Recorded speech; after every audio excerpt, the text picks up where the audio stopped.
So, Joe, we continue. We do another deep dive here. Today we go to the state of Iowa, but not the Hawkeyes. We're going to say with the Cyclones here. Joe, I'm going to preface this by saying no one better tell our good friend Josh Pate of what we're going to say about the Iowa State Cyclones. What's his obsession again? I think he just loves twisters. Oh, okay. And it's got the Hulkamania colors. I should have put that together.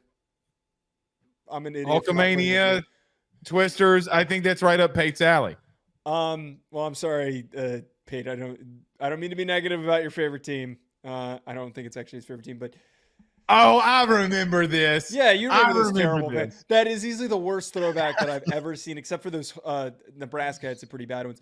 Look, Iowa State is a team, Rocco Beck, the young quarterback, who little slow to start, and I think it was reminiscent of the team being slow to start, but he was a young kid learning the game. He finishes the season with only 3 interceptions in his final 8 games. I think that is important to understand for the trajectory of this team. Jaden Higgins, Jalen Knoll are going to be 2 really important receivers for his success. Their offensive line I like, and I really love the addition of probably one of the most underrated O-line ads in Jalen Travis, who comes over from Princeton. He is a guy who had a lot of love and recognition from NFL circles the previous summer, and he jumps up to the P5 level and could get drafted relatively highly if he has a good season. Ton of great traits. I just think with this Iowa State team, though, that Matt Campbell just strikes me as a guy who just can't get over like that 8-win hump. They had one of their most successful seasons when Brock Purdy, who's a starting NFL quarterback, albeit I am a critic of Brock Purdy, he's still very important for the history of this program. Didn't Brock Purdy almost get to 2 Super Bowls? No, he's only gotten them to 1. I'm still a critic of him. My point is that is an elite quarterback that they had. Breece Hall is a dynamic, athletic superstar at running back potentially or was it in his time when he was at Iowa State. He was unbelievably important for their success when he was there. And I just feel like outside of that one season when they had that 10-win year and they were really freaking good, like what else have they brought to the table? What has Matt Campbell done to push over that hump? I just feel like he's a good but not great coach. He's the type of coach that can put together a really strong roster, a strong offensive line, some good defensive pieces. They've got a nice linebacking core, which is probably one of the better ones in the Big 12. But at what point can I sit here and say this is the reason why I can feel confident that they're going to get back to finish at the top of the conference? Because, again, they just keep feeling like an 8-win team every single year. Yeah, it does feel like that every year we wait for the Cyclones to take that next step, and we're always I don't want to say disappointed, but yeah, disappointed is probably the best way to put it. Underwhelmed? Underwhelmed, I think is a better way. Joe, I don't understand them. Now, I really had to go look and see what their issues were from a year ago. They can't run the football. And they are horrible. They were horrible at it. So I don't know what they need to change. When you don't have a guy that goes over 700 yards rushing, you have issues, okay? And by the way, it's not as if that you played in a tough conference that stopped the run outside of a pair of teams last year. I mean, you could get stuff over on teams. I like Rocco Beck. I think he was average, a little, maybe even a little bit above average last year. 63% completion percentage, 23 touchdowns, 8 picks. He's got to get those turnovers down, get TDs up. But, Joe, they can't run the football. And that is the number one issue that they have. Joe, I mean, they had a lot of turnovers last year. I mean, turnovers weren't an issue. I mean, by their 2 top tacklers, Joe, they had 8 interceptions to combine. I mean, you got Jeremiah Cooper who had 5 interceptions last year. He's back. So, I mean, you got a lot of production defensively. They got so much production defensively. By the way, top 50 defense, Joe. I mean, a top 50 they're always defense. So good defensively. They're just so I don't want to say so good, but it's not a team that's just they run that 3-3-5 really freaking well, and they're hard to get really well. But, Joe, they're 79th in total offense because they cannot run the football. They don't have explosive plays from that unit. But, what's interesting is you got Jaden Higgins returning. You have Jalen Noel returning. You have Benjamin Brodemeyer returning, the tight end. One guy's got both of them. The receivers have over 800 yards combined between the both of them, meaning at 1,600 yards. They had over 12 touchdowns combined last year. They got receiver play. They were fine at receiver. Their O-line stinks. That's all that it tells me. I mean, you can't convince me that their run game doesn't suck. And if you want to be, Joe, I'll never forget this. About 3 years ago, I remember Saban doing a coaching clinic in New Orleans, and he said, listen, it doesn't matter what the national champion does every year. There's one area I know that if they're going to be in a playoff and contending for a national championship, they can do at will. That's run the football. And that's Nick, right? Like, that is what you remember, even like the 19 team of LSU. If you remember the 2020 team of Alabama, I mean, name the teams. Joe, what do all of them have in common? They could run the ball at will, and nobody could stop it. So if you want to get over that hump, you want to get to that 8-9 wins, you're going to have to find a way to do that, because I think Becht is good enough. I think this defense is good enough. Joe, they got some really good pieces. The problem is I think they're so vanilla, marshmallow soft up front on that offensive line that it might be sad. And I know I sound like a little bit of a jackass after we did the West Virginia preview, that I threw out a lot of logic to come to my conclusion, but this is where I have to come. I can't be loose on every single prediction. To go back to being strict, because I have proof that Iowa State has shown up and underwhelmed, as we've said. They have a really strong roster that's average to slightly above average, but I don't see anyone who really makes me think elite. I don't see anyone who makes me think this is one of the best players, top two at his position in the conference. They're not like Utah. I don't know. Jaden Higgins is so explosive, that receiver, man.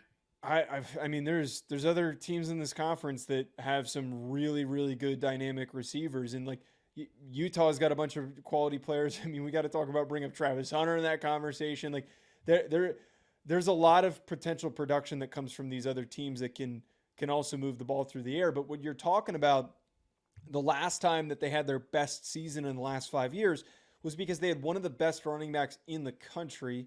They had a really strong tight end room, and they had Brock Purdy, who was one of the better quarterbacks in the country that year that they were really good. So in college football, okay? In college football, he was one of the better quarterbacks in the country at the time, okay? My point is that they had all that going for them and they won 10 games. What do they have going for them right now that is going to make me feel that they're better than an 8-win football team when they've got some close matchups that they have to deal with in 2024 that I just don't feel super great about, because I think that they can outscore them. I think they can outrun them. They can, if they need to outbleed the clock like we're talking about here and just slow things down, I know Iowa's going to do that. I know West Virginia is going to do that the way that they ran the ball last year, returning all the guys that they're doing. I know Texas Tech can with Taj Brooks. I know that Kansas can with Devin Neal. I know Kansas State can with their multitude of running backs and Avery Johnson. You spelled it out perfectly. They don't have that ability if they need to slow the game down and just really grind things out to take over the control of the game. I don't see where we can point to any confidence at running the football. No, they can't, and that's going to continue to be their issue if they don't pinpoint that. Now, I said this last year. I got a tons of hate by Iowa State fans. I'm going to say it again. I just don't trust a man that bends his bill the way that Matt Campbell does. Remember how all the hate that I got last year for that take? I think that. I remember you saying it, but I didn't read the. Okay, I legitimately think that guys that bend the cap of their bill like Matt Campbell does are psychopaths. I think that if you did a psychological test on Matt Campbell, it would legitimately be psychopath. Yeah, it's not. Oh God, it's so bent. That's what she said. It's just so. Like, why does he squeeze his hat so much? It's so I don't know. Every one of them. It's god awful. Matt Campbell is the worst at the God. Matt Campbell is the God's honest worst hat hair and the hat wearer on the face of the planet.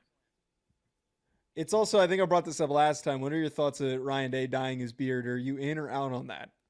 It doesn't bother me. That bothers you less than the weird hat? Yeah, oh, the weird hat. I swear to God. I swear to God. Dyeing a beard is light years or better than what Matt Campbell does. That's a weird. I don't get I mean, it, so what? man. Ryan Day dyes his beard. Nick Saban dyes his hair. Doesn't make him any less better or worse of a coach. Yeah, look. I think that we could have thrown out this whole segment and just let off with the hat bending thing because you're right. I mean, it's disturbing. It's more than disturbing. And here comes another question, Joe. How many times are you going to have this many pretty good quarterbacks before you start winning more? This is where I come down to. I think that Matt Campbell is the epitome of 7-8 wins. He might outperform that occasionally, but my projection for them is 8-4. I do think that they improve. They're bringing back 19 starters. For them to improve after the 7-6 season that they had last year, I think is a step forward. But some have painted them to be this Big 12 sleeper, and can't get behind that. I don't know where the evidence is to point to that makes me feel really super confident knowing that there's all of this other competition in the conference. Yeah, I mean, Joe, I think they're going to be about the same. I'd say about 7-5, 8-4, oh, maybe. You're lower on them than I am. Oh yeah, I'm lower on them than you are. Oh no, I thought I was the one criticizing them. Joe, Kansas State, Utah. I don't know. I mean, they got all their games are on the road, and besides Kansas State, there at the end. By the way, you got Iowa in week 2, so I don't think that they're going to win that one. So I look at them, Joe, and say, you know what? Could they? Yeah. Would it surprise me if they got to 9 wins, if I'm being honest? Like they upset or they beat teams? Not really, because it means that they have effectively found a way to run the football. But they're one of the most bizarre teams that we talked about in the Open. Easily one of the most bizarre teams. Could they be 7-5? Yes. Could they get to 9 wins? Yes.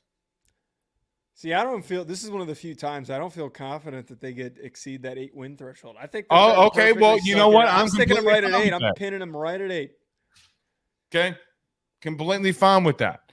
I don't like them. But you know what's wild? I like their quarterback and I like their receiver play.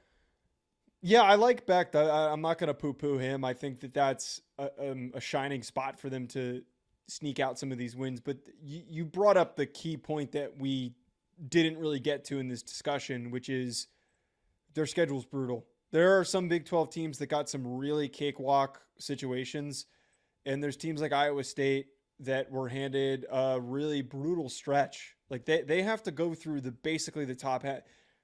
Yeah, pretty much the top half of the conference. The whole they don't have a single. They don't have very many opportunities to play like back end teams in the conference. I'm re-pulling up their whole schedule, but they've.